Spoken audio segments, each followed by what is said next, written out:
Hello and welcome to the second in my series on performing complex refactoring in simple steps. In the first episode, we created a package class by encapsulating the dimensions of a package and the calculation of the postage for that package.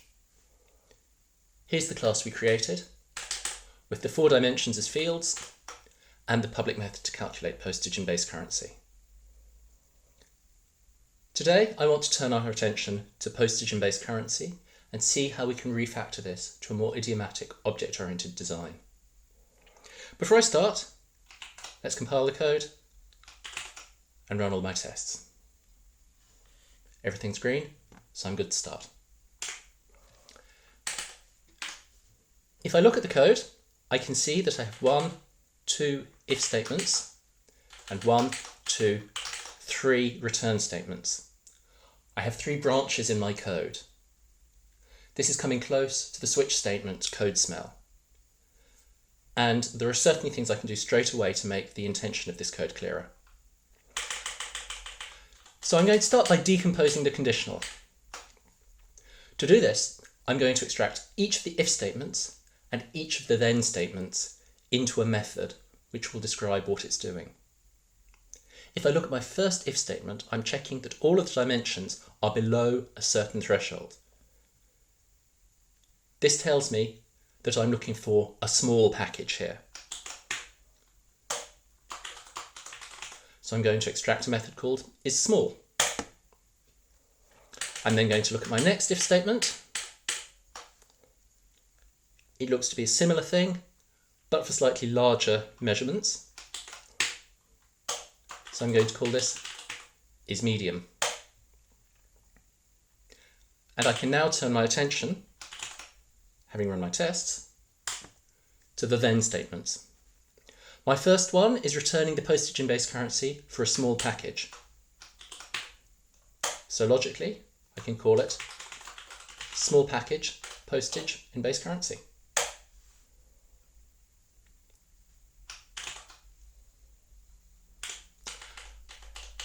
My second is doing the same for a medium package.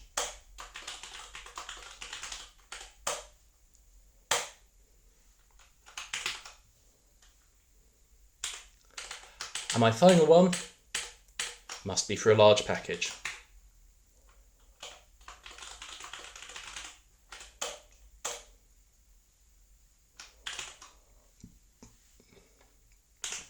I've now happily decomposed my conditional. It's explaining more clearly what I'm doing. But I notice the pattern that is sticking out here.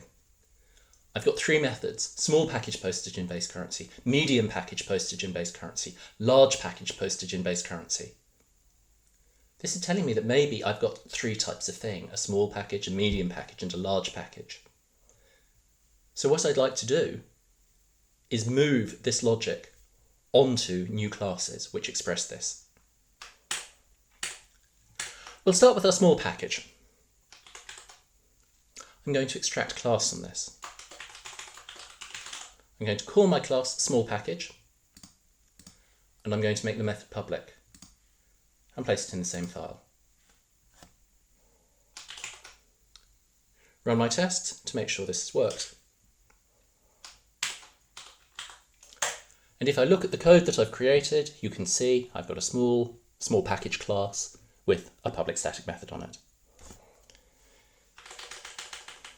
If we look at postage in base currency, we will see where this is being used. I'd like to do the same with the medium package. In this case, it's not going to be as easy to extract a class. I've got a reference to the weight field, and this is going to complicate things. So instead, I'm going to pop weight out as a parameter. Having done that and shown that nothing's broken, I'm going to use the trick we used last time. I'm going to extract class from parameters. I'll call this medium package and declare it at top level.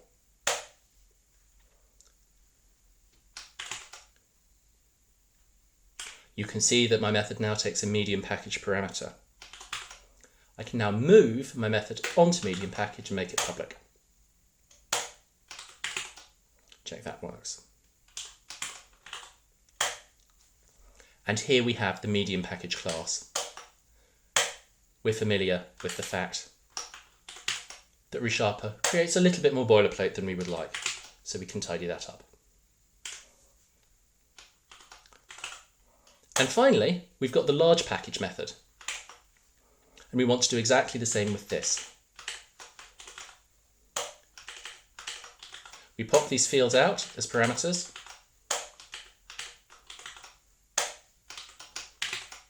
Run our tests. Extract a class from the parameters. We'll call it large package. Declare it at top level. Run our tests. And then move the method onto large package and make it public.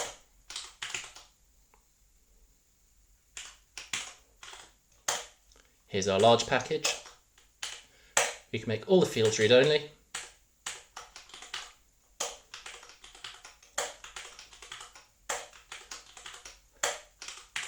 And inline the properties.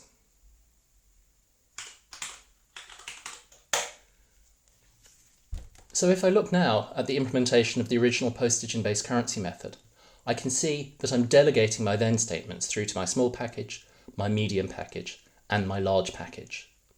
I'm beginning to move towards a more polymorphous design, but there are a couple of small things I can do right now to make this more consistent. So first, I have redundant naming. As these methods are now on different classes, they don't need the prefix anymore. And that's very easy to fix. The second thing I notice is that whilst large package and medium package give me instances on which I call the method postage and base currency, small package is just giving me a static method. Now, ReSharper does have a shortcut to convert a method to be non-static, but it only works if this method takes parameters. So there is another trick that you can use to do this instead. And this is simply to force ReSharper to change the code.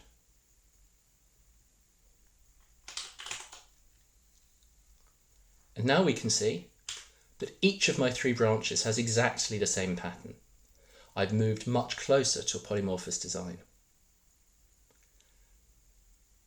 That's all for this episode.